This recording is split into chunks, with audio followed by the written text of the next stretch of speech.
Greetings. Right, I'm going to show you how we are at risk of putting our children at risk. That might sound really scary, and it sort of is, and it's sort of in, because it is in the emotional reaction when we think about our children, and we think, oh, we want to look after our children.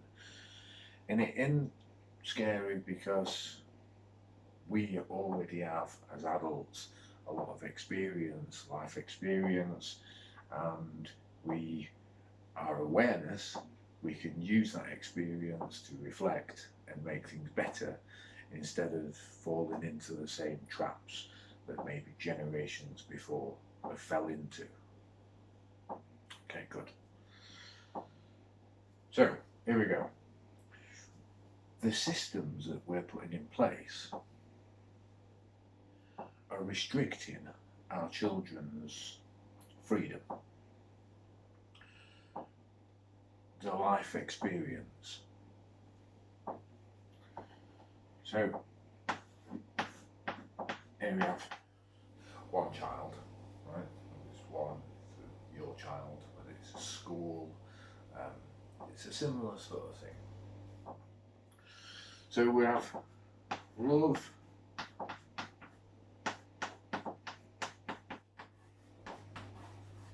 have fear.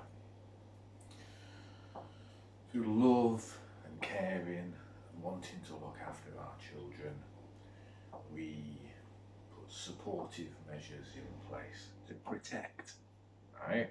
To protect until they're old enough to look after themselves. And this is what happens. We don't start off knowing this. It's only when you get further down the line of the story of our journey that you sort of look back and go, So we put protective measures in place. First it starts there, right? Then we have another one. And then we go to school. I'm not talking about the education. I'm talking about the surroundings and the procedures, the environment and the processes that our children are made subject to. So then, alright, and then what happens? And you all know this. Media, you hear about a story somewhere else, it's made a big publicity, it taps into parental fear, right? Or schools and things, people who have responsibilities and positions don't want to be blamed, right, for something happening, even if it's one in a 10,000, 100,000 chance that they might get blamed. So they put more policies and more procedures and more security in place out of looking after the children, after keeping them safe, protecting, right? And we as parents go, yeah, that's what we're trying to do. So we agree with it. Through love. They're working through fear. Fear tapped into love, right? And sort of makes you worry a little bit that you might lose something you love. So you agree. So more policies, more procedures. We put fences around schools. We put keypads, buzzers. People have to get in and out. I'm not saying that everything that we do is bad. What I'm saying is we're at risk of taking it too far. Day to day, people don't think about the journey of these measures. They think about keeping the kids safe. They think about not getting blamed for something going wrong. That's the two sides. Parent just wants the child to just be all right, grow up nice, learn some things, have a happy life. School is also full of a lot of parents, right? And we want similar things for their kids, but also it's a different perspective when it's somebody else's, because you don't want to get blamed, and there's a whole blame game thing going on. So it's more security than secure. So we put fences and we put all these procedures, and what we're going to do, because day to day they don't look at these things in the longevity, in the future. So if you look at this in the future and you look at the children's perception, they're not going to see, they're going to accept this to a point. And when they get to about sort of 12, 13, 14, right, and the mental, emotional, physical growth comes, and some might describe it as a bit of a rebellious stage, some hormones, there's changes in perception going into young adults. In the future, to look at this as more of a prison, more restrictions to freedom and measures of control. And then what happens in the future is they start stripping these layers down due to it being oppressive, due to and remove these in aggressive ways. They weren't put there in aggressive ways. They were put there out of love and out of fear and out of protecting children. That's not the way that future generations see this. It's not the way that our generation sees past generations of structure and what you would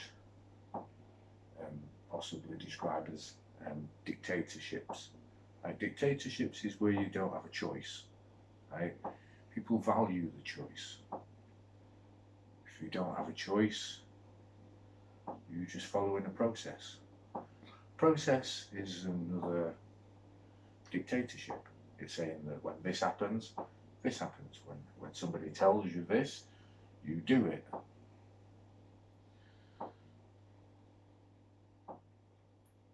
We're different than our parents were.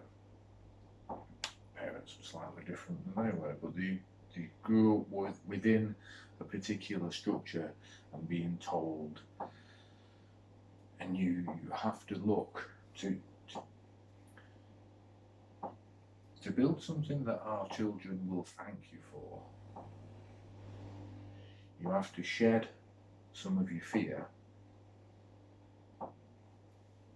just the F word, just the F letter.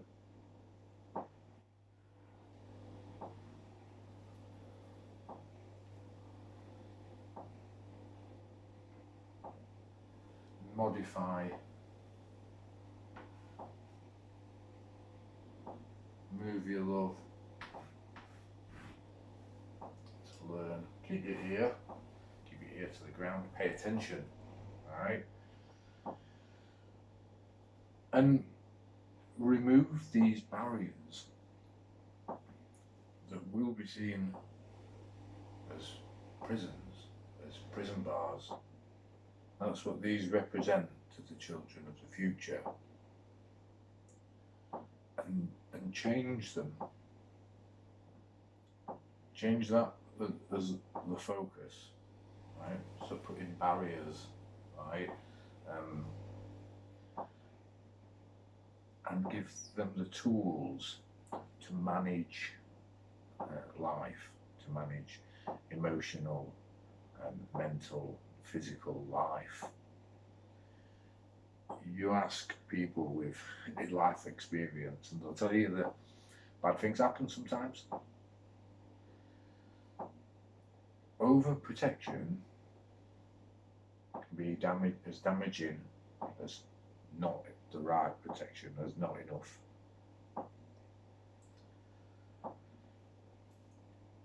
We should, as much as we have maths and English and science in education, we should have emotional intelligence development.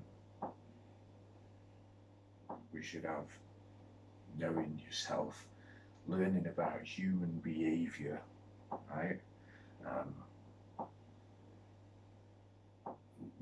We do in some senses in history, but what I'm talking about is self-awareness.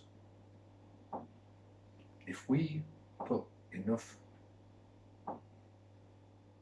self-awareness learning and training, right, into the curriculum, as we do maths, English and science, right, well, we're going to have a pretty happy future. Our children will. So we have to question, why are we doing this? Are we doing this so that we feel good about what we're doing? Or are we actually taking a genuine look, right, and making the structure that's best for our children's development? Right.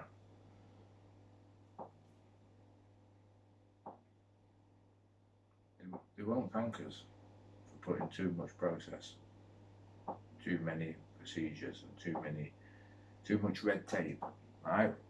You get tape, it's too much tape, you have to go through too much, it binds, it's the ties that bind, it's restrictive, right?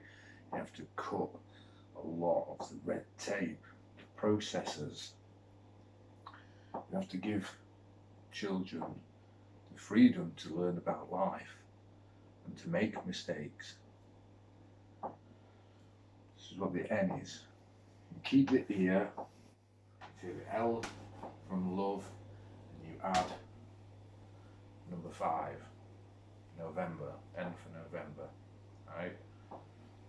V is 5, Roman numerals, and what the N represents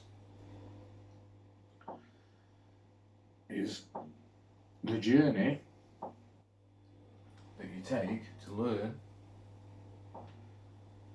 making mistakes, falling back down, right, along the journey, and then raising yourself up again. Right? If you want to know more about what things mean in a deeper, watch some other videos. So this is about us taking a genuine look about all the procedures and things that are enforced, right? That are force your emotions to restrict.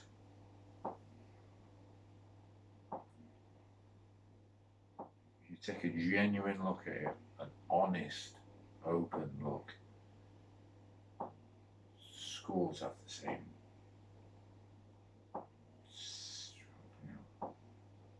Restrictions. There's a lot of restrictions. It's too much policy, procedure, right? Support the children and families in managing life. Try and control the lives. It doesn't work. The overstructure cannot manage the individual life. You need to support the individuals in managing life so that they can grow within a supportive structure.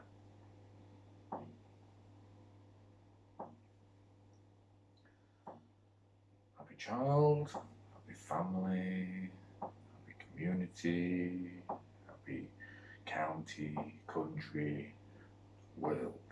That's how it goes. You put pressure from the overall structure, and it cracks the individuals. It cracks enough of the individuals that the cracks then grow and show in families, communities, counties, countries and worlds. We really need to start changing a little direction so that we support ourselves, each other, our children in building a future that we would be happy to see, that we would be happy to live in. And to do that, you have to think about the journey that your children are going to take, that you're going to take with them as far as possible. Not to be suffocated by an over pressured system. So it'll just crack up, and that's where. So let's say, if it's not broke, don't fix it. I'm here to tell you, it broke. It broke ages ago. There's been cracks developing for some time now. People keep wallpapering over the cracks. What you need to do is take the layers of wallpaper off, see the truth, and repair it. It's broke. Let's fix it.